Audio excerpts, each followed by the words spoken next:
The water is perfectly still, an endless black plain stretching under the weight of the Atlantic.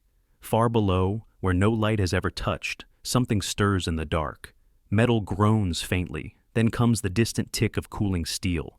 The wreck is torn in two, its bow crushed, its missile deck scattered like bones over the sediment. One porthole stares into nothing. The sonar pulse rises, the sound of the ocean listening to itself. Then silence. For a few seconds, it seems as though the entire sea is holding its breath. Above, the surface is calm, windless, almost gentle. There are no ships in sight, no buoys.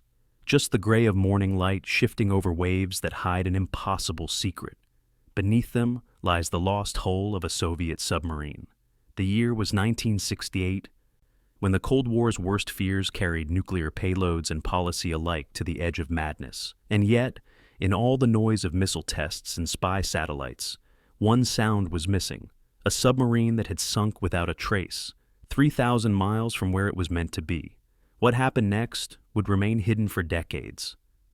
To understand the scale of what was lost, we have to retrace the wake of a vessel designed never to exist in public record. In the Soviet Navy, it was logged as Item 7-22.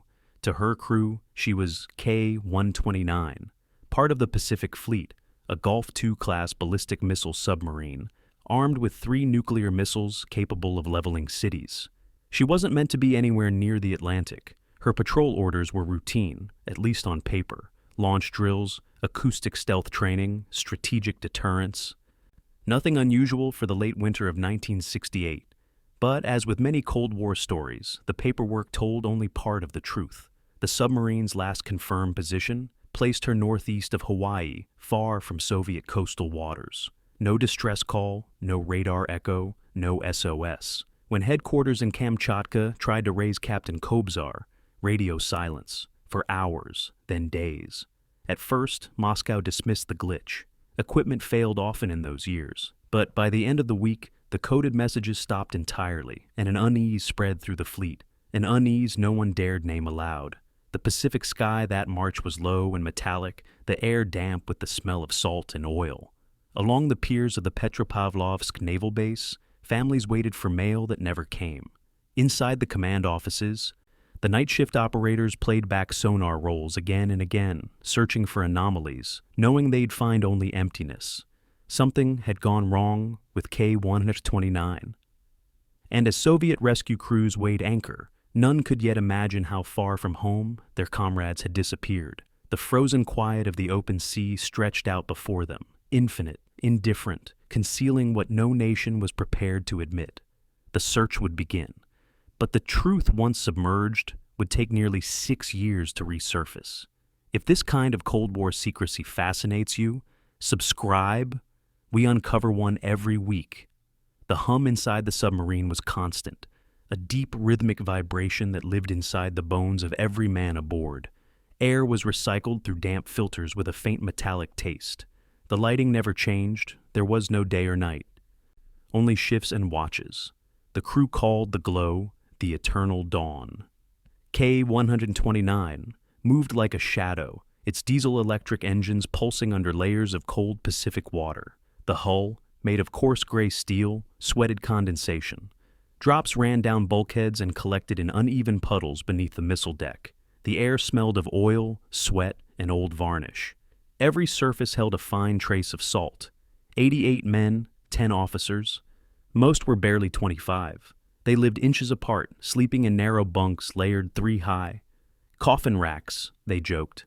Personal space was a myth. Privacy, a luxury no longer remembered. The only true silence existed during combat drills, when every breath mattered. Routine was their safeguard. At precisely 0000, the duty officer made his circuit, engineering first, then the battery room, then the missile compartment. Diesel fumes hung thick, fed through ventilation that hummed like an old fan. In the galley, the cook reheated geisha and cabbage soup. It was always warm, always the same. Comfort in its way. The men spoke in low tones, often about home, about the long winters in Kamchatka, and the families lined up along the harbor wall as they had pushed from shore. One sailor, young and eager, had carved a small bear from driftwood and tied it above his bunk for luck. Another read from a tattered copy of Izvestia, days out of date but still folded carefully in his locker. Nothing appeared abnormal, and yet small hints crept in like cold through a seam. An engineer complained that a hydrogen detector in the battery section flickered between safe and warning levels. A rumor passed that one of the missile bay's temperature sensors had failed calibration. The captain filed a maintenance note, but command insisted the schedule couldn't change. Proceed with mission parameters. Orders were orders. The K-129 dove deeper into her patrol zone, running silent. Crewmen in the sonar room rotated in 4-hour shifts, tracing faint echoes on phosphorescent screens. They tracked the prowling signatures of American destroyers to starboard, distant whale song to port, and nothing else.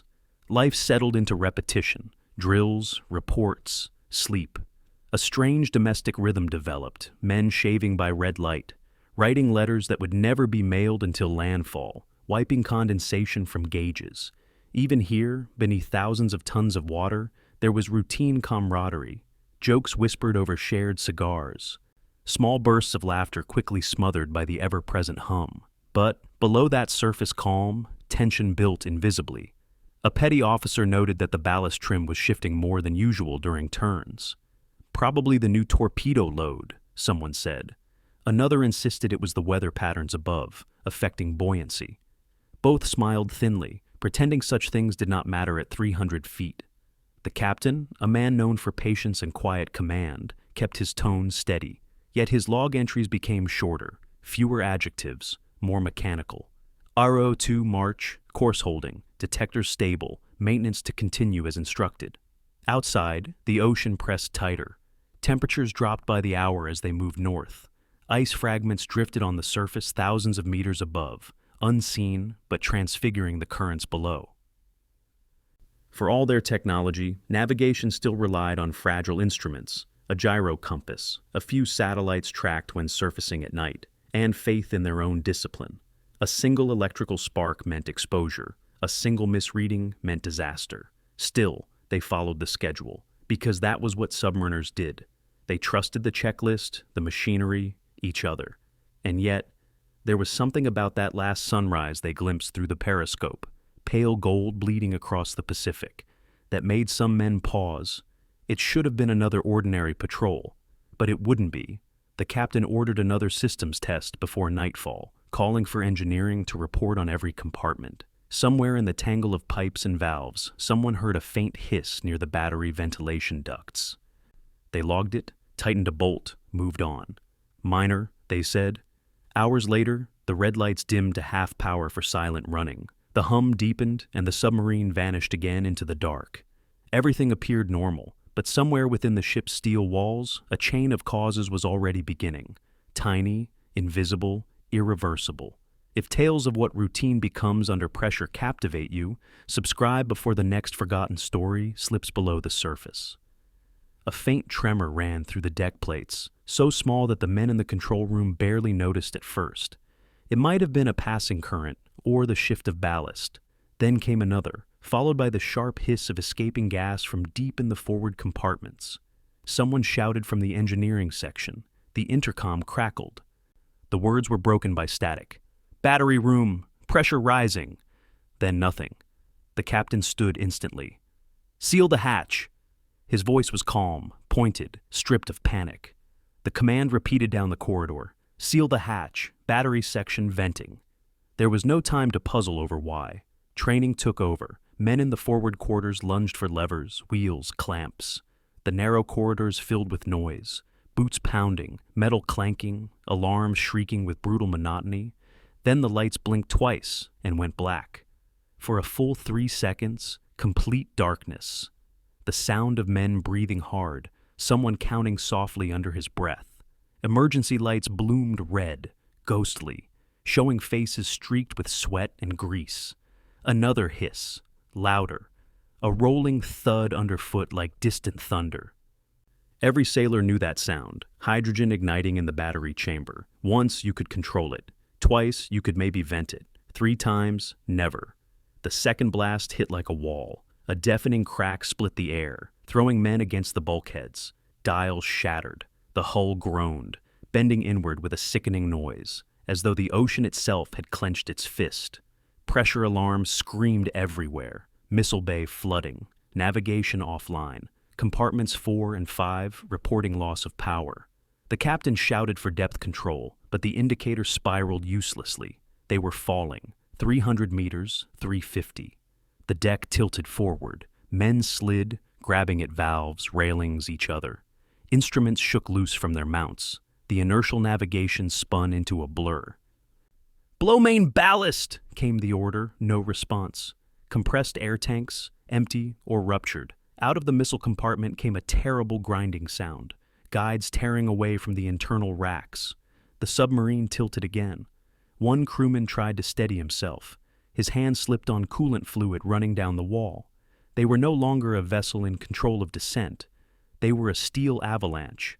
The captain steadied himself on the command chair. "Prepare to surface." A pointless command, perhaps, but orders had to exist. He looked at the depth gauge, 430 meters. The safe limit was 350. The hull sang, a deep, awful tone that vibrated through his spine. In the sonar room, the youngest officer still wore his headphones, as if the discipline might save him. He listened only to the roar of their own descent.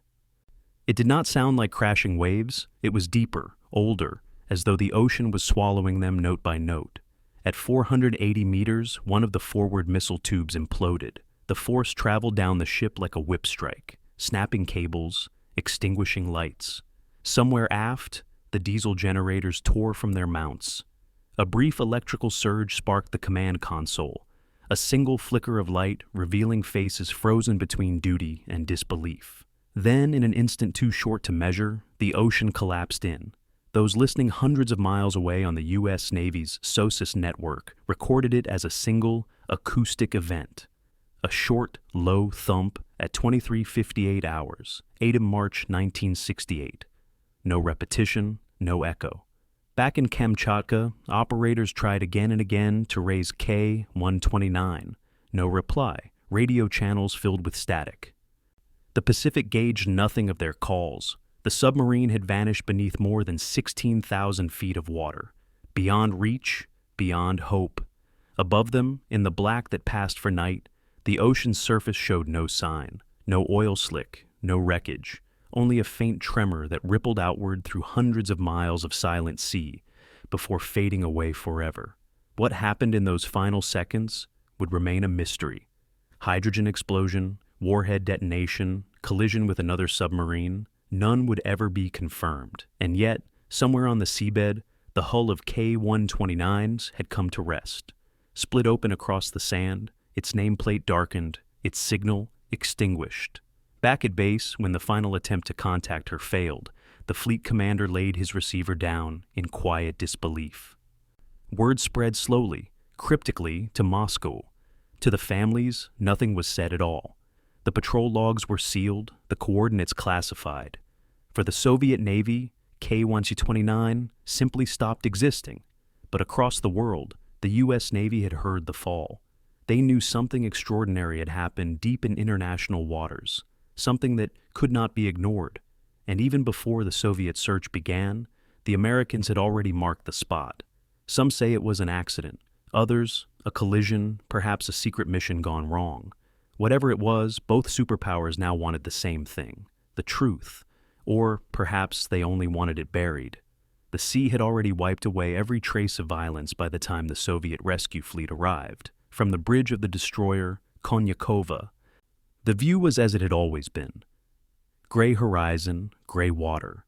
Men leaned over the rails, peering down, as though a shape might suddenly rise to the surface. None did. The search zone stretched for hundreds of miles. Crews dropped sonar buoys into the water, listening to emptiness. Each new day's report read the same. No contact. Continue grid. Orders poured in from Moscow under increasing tension. Expand radius. Repeat sweeps, verify calibration. But the radio men already knew. The silence was total. After 3 weeks, the Soviet Northern and Pacific fleets admitted what no one would say out loud. K-129 was gone. Not disabled, not adrift, gone. Word reached the officers' families through whispered conversations on the base. To the public, there was nothing to report. The submarine had no public identity. Yet, the ocean had not kept its secret completely. Thousands of miles away, inside a listening station on the island of Midway, American technicians reviewed their tapes. The SOSIS network, an underwater web of microphones strung across the seafloor, had recorded something unusual on March 8th. Low frequency, massive energy release, depth consistent with a submarine hull collapse. They coded the event, marked coordinates roughly 40 degrees north, 180 degrees west, and sent the data to Washington. The Pentagon didn't need long to guess whose submarine it might have been. By late spring, reconnaissance aircraft confirmed a Soviet search fleet sweeping similar coordinates. The Americans had their evidence, a major Soviet nuclear submarine loss in international waters. And with that, a new kind of mission began. The U.S. Navy dispatched the Special Operations Submarine USS Halibut, a vessel modified for deep-sea surveillance. Her crews worked in total secrecy, using cameras mounted in reinforced spheres to scan the seafloor. After weeks of silent navigation, an outline appeared in the silt, long, broken, unmistakably artificial. The wreck of K-219. The photographs, later declassified decades after, are grainy but haunting. The bow section tilted downward into mud. The missile deck torn open. Fragments of Cyrillic lettering still visible on plates. A scene trapped in permanent midnight. Engineers in Washington examined the images with morbid fascination. What they saw was more than tragedy. It was opportunity. Inside that wreck lay Soviet nuclear weapons, encrypted command logs, perhaps even code machines. Each could shift the balance of the Cold War. The idea was audacious. Raise the submarine from 3 miles underwater. Not with submarines, but a ship built for deception, powered by billion-dollar secrecy. The project needed a plausible cover story. Thus, Project Azorian was born. Publicly, it would appear as ocean mining research funded by the eccentric billionaire Howard Hughes. Privately, it was one of the most expensive espionage operations in American history. The engineers designed a monstrous ship, the Hughes Glomar Explorer, complete with a vast steel claw, the capture vehicle that could reach down and grip the wreck like a skeletal hand. When the plan received final approval in 1974, most who worked on the project were told nothing of what they might find. Manganese nodules was the phrase used in official briefings. Only a few knew they were going fishing for a Soviet submarine, long presumed to have vanished into myth. Meanwhile, in Moscow, the loss of K-129 hardened into silence. Families were told that their loved ones were serving extended missions. No memorials, no acknowledgement. The men were ghosts of a fleet that officially had never existed.